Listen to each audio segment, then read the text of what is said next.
trabalhadores do Brasil. Assim sendo, declaro vaga a presidência da República. Sejam todos, todas e todos muito bem-vindos a mais um episódio do podcast Mundo de História. E no episódio dessa semana, depois de uma semana de pausa devido a obras, eu vou falar com vocês sobre uma das figuras mais marcantes, mais controversas da República do Brasil, que é o que foi Carlos Lacerda, opositor a diversos presidentes, abertamente anticomunista, apoiador do regime militar e muito mais. Esse episódio será mais longo que o normal, mas eu garanto que valerá a pena. E, como sempre, eu quero deixar aqui meu agradecimento a Tatá e ao Ratão, meus queridos amigos que financiam o podcast, e lembrar que você pode fazer o mesmo pelo nosso Apoia-se e que o link está lá no nosso Instagram. Mas, sem mais delongas, vamos passar para o episódio dessa semana.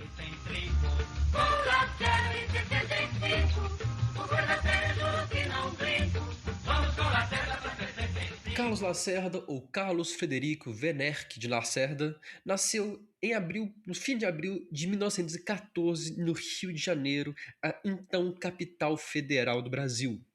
Seu pai, Maurício Paiva de Lacerda, foi jornalista e cumpriu 2 mandatos como deputado federal, além de ter sido um participante da Revolução de 1930 ao lado de Getúlio Vargas. Apesar disso, ele era membro da Aliança Nacional Libertadora, a ANL, um grupo de esquerda radical. A sua família também tinha outros políticos. O seu avô paterno, Sebastião Eurico, foi ministro no governo de Prudente Moraes e ministro do STF. E seus tios Fernando e Paulo Lacerda foram líderes do PCB, o Partido Comunista do Brasil. A sua vida profissional começou em 1929, escrevendo para o Diário de Notícias, tendo entrado no começo da década de 30 para a Faculdade de Direito da Universidade do Rio de Janeiro. Durante a sua graduação, ele se aproximou da Federação da Juventude Comunista e fazia parte da luta contra a Ação Integralista Brasileira.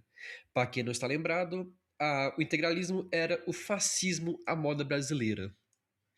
Ele abandonou o direito, mas continuou agindo politicamente. Esteve presente nas articulações que criaram a Aliança Libertadora Nacional, chegou até mesmo a ser detido pela polícia durante o governo Vargas. Inclusive, ele estava na cadeia quando Vargas deu o autogolpe de 1937. Liberado da cadeia em 1938, passou a se dedicar mais ao trabalho jornalístico, que seria de fato o seu grande trabalho, a sua grande profissão. Atuava no Observador Econômico e Financeiro, Diretrizes, O Jornal, Seiva, que inclusive era uma revista antifascista. Então ele ganhava cada vez mais conhecimento, mais prática, mais fama enquanto jornalista. Em 1939, ele se afastou definitivamente das ideias comunistas, alegando que uma ditadura do proletariado, como defendido por Marx, seria pior do que qualquer tipo de ditadura diferente. Se afastando de seus parentes, ele abandona oficialmente o comunismo e se tornaria, inclusive, um símbolo da luta anticomunista. Ele chegou a escrever um artigo no qual ele elogiou o Estado Novo de Vargas pelo combate que Vargas fazia ao PCB e condenando o comunismo. Um detalhe importante é que esse artigo foi encomendado pelo DIP, o Departamento de Imprensa e Propaganda de Vargas. Então, inicialmente, ele estava, sim, aliado com Vargas, porque Vargas também era uma força de perseguição ao comunismo. Ele foi redator de uma comissão no primeiro Congresso Brasileiro de Escritores, em janeiro de 1955, redigindo um documento da sua comissão que exigia a democracia e o voto universal no Brasil. Lembrando que em janeiro de 1945 o Brasil ainda estava no Estado Novo, já bem mais fragilizado, bem mais fraco, mas o Brasil ainda era uma ditadura proto-fascista ou também mesmo fascista sob o comando de Vargas. Com a queda de Vargas, início da nova democracia no Brasil, o Carlos Lacerda se filiou à UDN que lançava o brigadeiro Eduardo Gomes para a presidência. Ao mesmo tempo que se filiava ao partido político, ele usava o seu cargo no Diário Carioca para atacar o PCB e as ideias comunistas. A sua fama, seus artigos eram tão famosos que ele conseguiu convencer o Correio da Manhã, um dos jornais para o qual ele escrevia, criar a seção na Tribuna da Imprensa, que seria responsável por acompanhar a Constituinte que se instalou no país como forma de criticar, atacar, divulgar as ideias e mostrar à população o que estava acontecendo. Apesar de ser filiado desde a queda de Vargas, ele entrou oficialmente para a política em 1947 ao ser eleito vereador do Distrito Federal. Mas, quando o Estatuto do DF foi aprovado, impedindo que vetos do prefeito fossem analisados pelos vereadores, ele renunciou em protesto, alegando que não era justo. Retorna exclusivamente à vida jornalística, mas essa vida teve uma reviravolta. Ele escreveu um artigo crítico à família Soares Sampaio, sem saber, ou pelo menos sem lembrar, que era a família próxima, amiga dos donos do jornal no qual trabalhava. Sendo assim, depois dessa crítica, ele foi demitido oficialmente.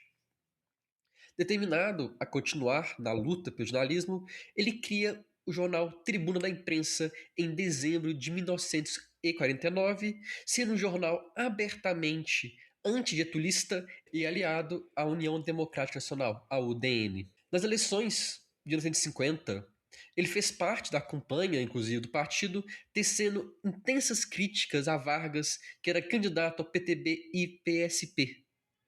Apesar da campanha, não apenas de Lacerda, mas de outras figuras contra o retorno de Getúlio, Vargas é eleito presidente da República. A UDN, incluindo o Carlos Lacerda, rapidamente exigiu a impugnação da chapa Vargas Café Filho, alegando que os vencedores do pleito não tinham alcançado a maioria absoluta de votos.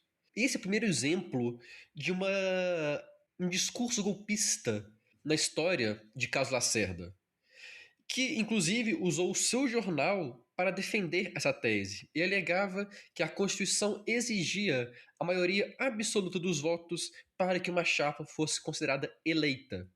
Eu, sinceramente, duvido que, caso a chapa apoiada pela UDN tivesse vencido, ele teria feito essa crítica. Novamente, o seu partido foi derrotado quando o TSE confirmou a vitória, alegando que a maioria simples era suficiente para a chapa ser declarada vencedora. Assim, Getúlio Vargas retornou à presidência da República, tendo como vice o Café Filho. Esse novo governo de Vargas foi marcado por ter Lacerda como grande nome da oposição. Ele chegou a tentar aproximar a imagem de Vargas com o jornal Última Hora, que era investigada por corrupção. Independente de qual meio, de como, mas ele queria derrubar Getúlio Vargas. Ele queria uma desculpa para o impeachment do presidente da República. Como líder da oposição, ele criou o Clube da Lanterna, que a ideia era unir políticos de diversas esferas que fossem opositores a Getúlio Vargas. E aí é uma questão interessante. Em 1954, foi realizado um comício no Colégio São José, na Rua Toneleiros, em Copacabana. Enquanto saía do comício, enquanto Lacerda saía do comício, ele foi alvo de um atentado. Um homem, que no momento não sabia quem, abriu fogo contra Lacerda e contra o homem que o escoltava, o major aviador Rubens Florentino Vaz, na tentativa de assassinar o jornalista. Lacerda não foi morto e teve apenas, entre aspas, um ferimento no pé, mas o major aviador veio a falecer por conta do ataque. Ainda, Carlos Lacerda foi levado para o hospital, onde rapidamente já se pronunciou, declarando que Vargas estava por trás do ataque. E o fato de um militar ter morrido afetava também a estabilidade do presidente da República. Inclusive, no dia seguinte, centenas de militares se reuniram no Clube da Aeronáutica exigindo uma investigação total do ataque. um taxista chamado Nelson Raimundo de Souza foi até a polícia e testemunhou que o assassino havia fugido no seu carro.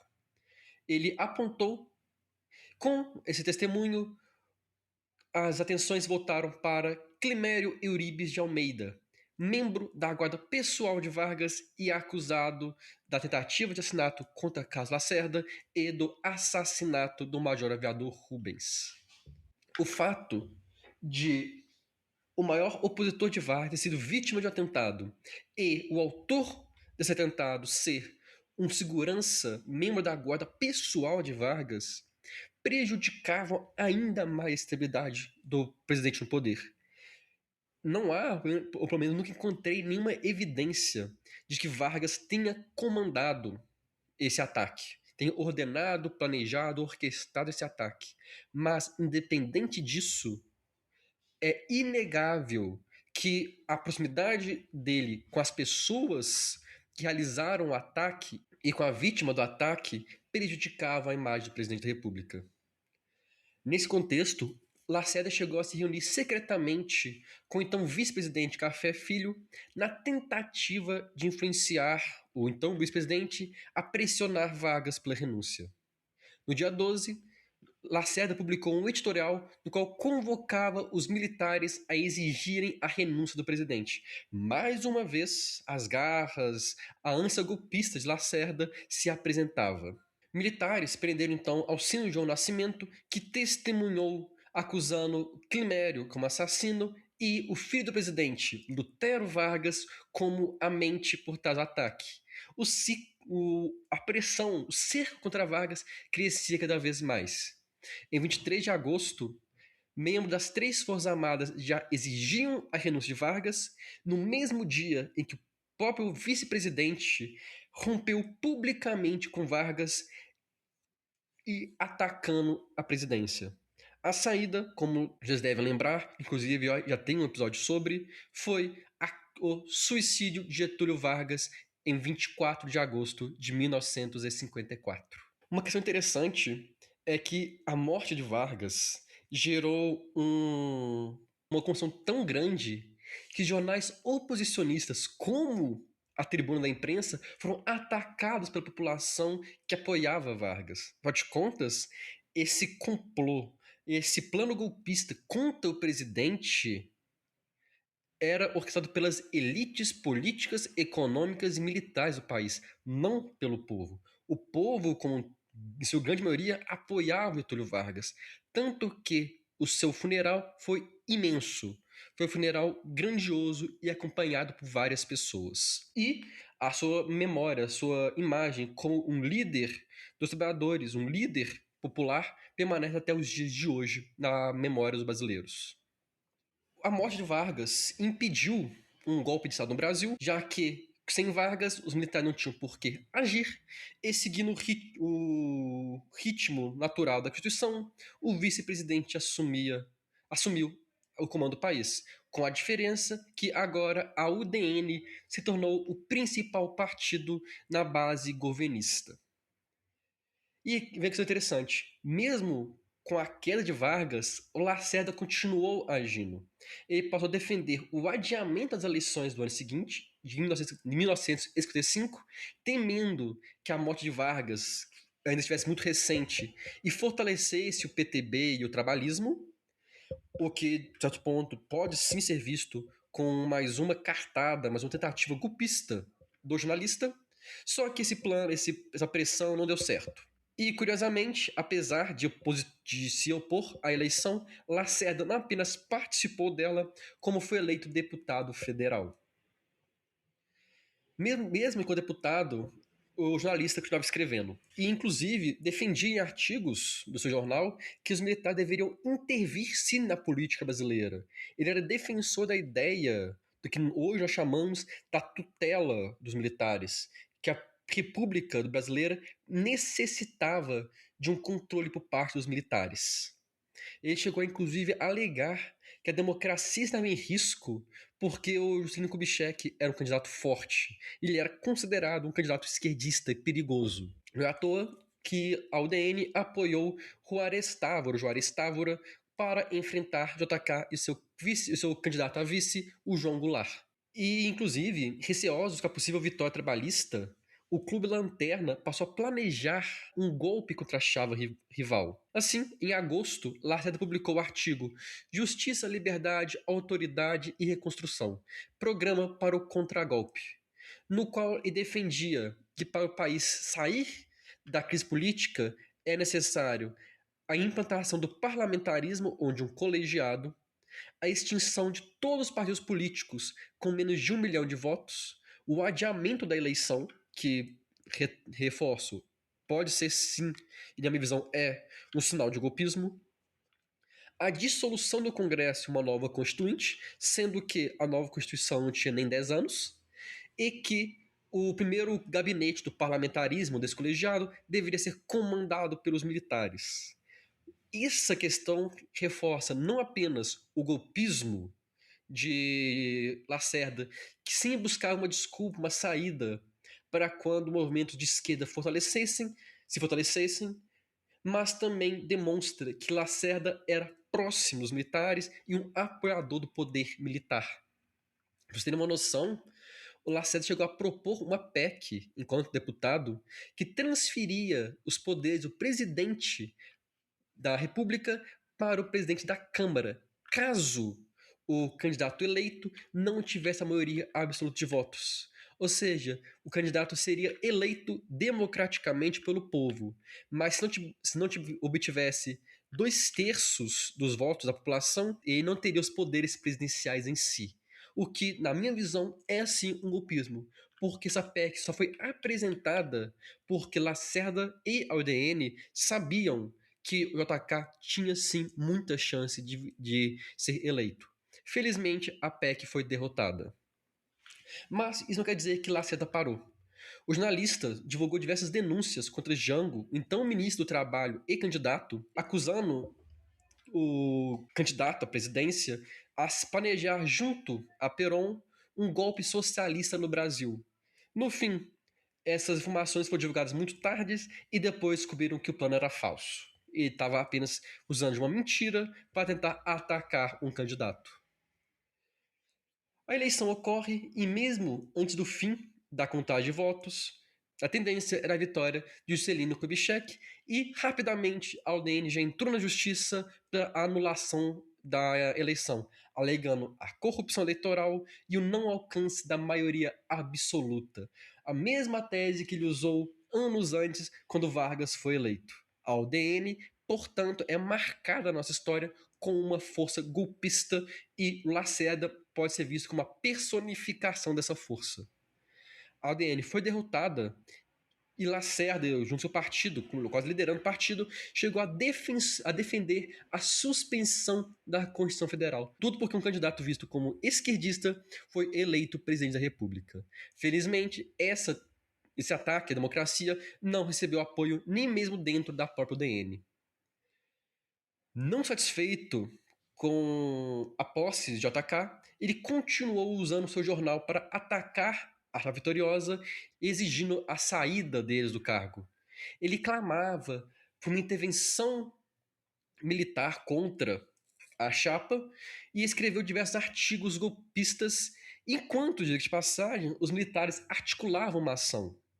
Houve uma tentativa de golpe de Estado contra o Juscelino Kubitschek, que foi impedida graças ao Marechal Henrique Teixeira Lott, que liderou um contragolpe, que eu não irei abordar aqui muito finalmente, porque um dos primeiros episódios desse podcast é sobre isso. Só basta procurarem o contragolpe de Lott. O fracasso do golpe forçou Lacerda e outros a fugirem. Com apoio da embaixada cubana, lembrando que Cuba ainda não era socialista, ele fugiu para se esconder nos Estados Unidos, mas foi denunciado posteriormente pelo general Porlotti como um dos mentores da conspiração, sendo obrigado a ficar nos Estados Unidos por mais ou menos um ano, retornando ao Brasil apenas a 1956. O interessante é que ele retornou ao Brasil e reassumiu seu cargo como deputado federal. Ele ficou meses nos Estados Unidos sem agir, depois de estar por trás de um golpe militar, ou de uma tentativa de golpe militar, e reassumiu seu cargo. Por quê? Porque JK deu a anistia. JK deu o perdão às forças políticas e militares que tentaram derrubar na tentativa de manter a República estável. Em 1958, Lacerda liderou as Caravanas da Liberdade. Basicamente, os udenistas, os membros da UDN, viajavam pelo país, realizando reuniões, comícios, conversas com a população, na busca de tentar aumentar o apoio à UDN para a eleição que se aproximava, que inclusive seria uma das mais importantes eleições. Nós vamos ver o porquê. E, nessa eleição, o Lacerda optou por apoiar publicamente, inclusive pelo seu jornal, a candidatura de Jânio Quadros. Na eleição, que Quadros seria eleito presidente da República e Lacerda governador do estado da Guanabara, que hoje não existe mais, porque foi incorporado ao Rio de Janeiro. Apesar de ter apoiado Quadros, a relação entre os dois rapidamente se deteriorou com a medida que Lacerda criticava a política externa brasileira. Ele chegou, inclusive, a iniciar uma nova campanha anticomunista no seu jornal para divulgar as ideias, divulgar ataques ao governo. E um dos exemplos dessas diferenças entre os dois antigos aliados, ou ex-aliados, é que Lacerda apoiou publicamente a tentativa de intervenção americana em Cuba por meio do ataque ou da invasão da Baía dos Porcos, enquanto o Jânio Quadros condenou o ataque ao governo de Fidel Castro.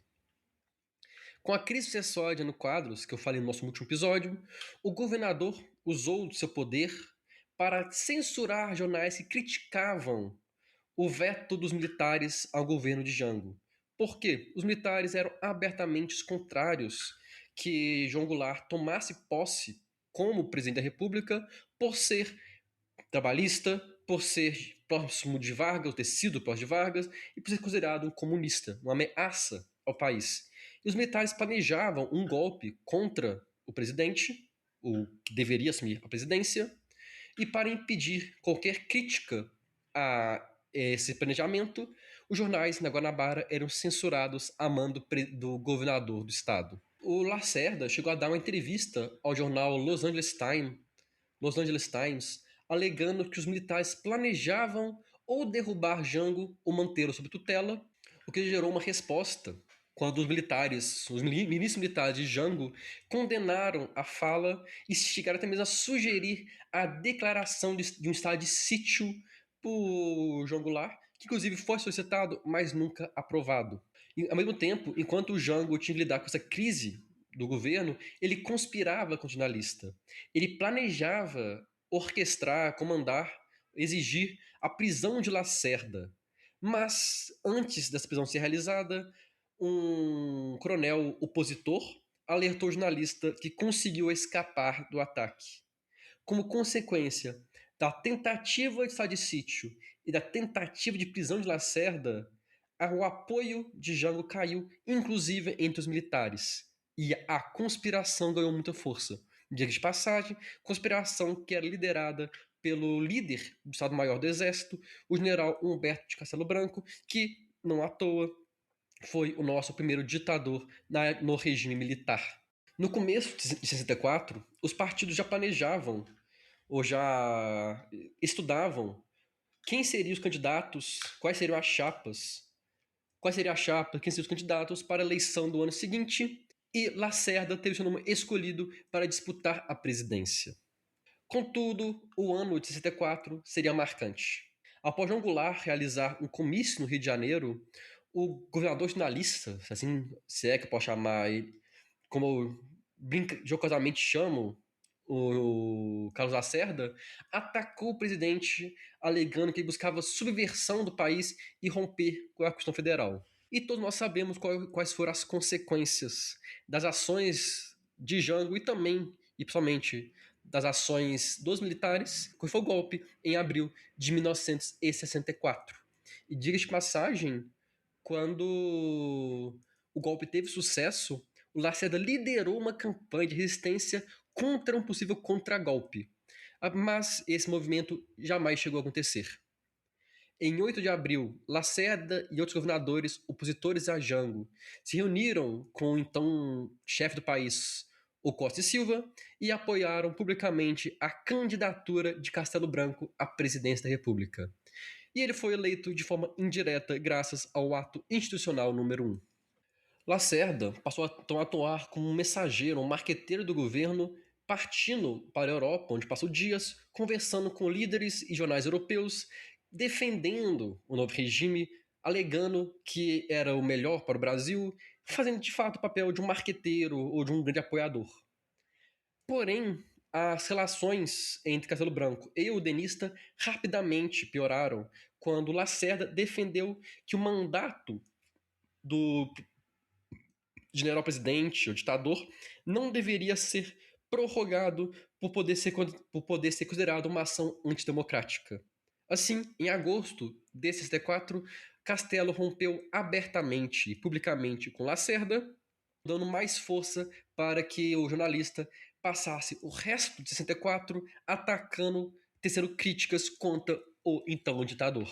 Mas ainda havia as expectativas para a eleição de 1965, sendo que a UDN já havia determinado que Carlos Lacerda seria o candidato.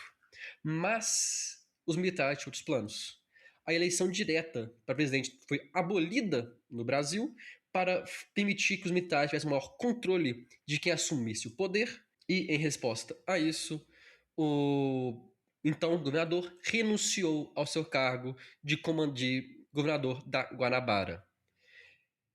No contexto de novos partidos políticos, ou de reformas e mudanças políticas, ele tentou criar um novo partido, mas a maior parte de seus colegas e apoiadores do regime da UDN foram captados pela Aliança Renovadora Nacional, a ARENA, que era o partido político apoiador do regime e dos militares.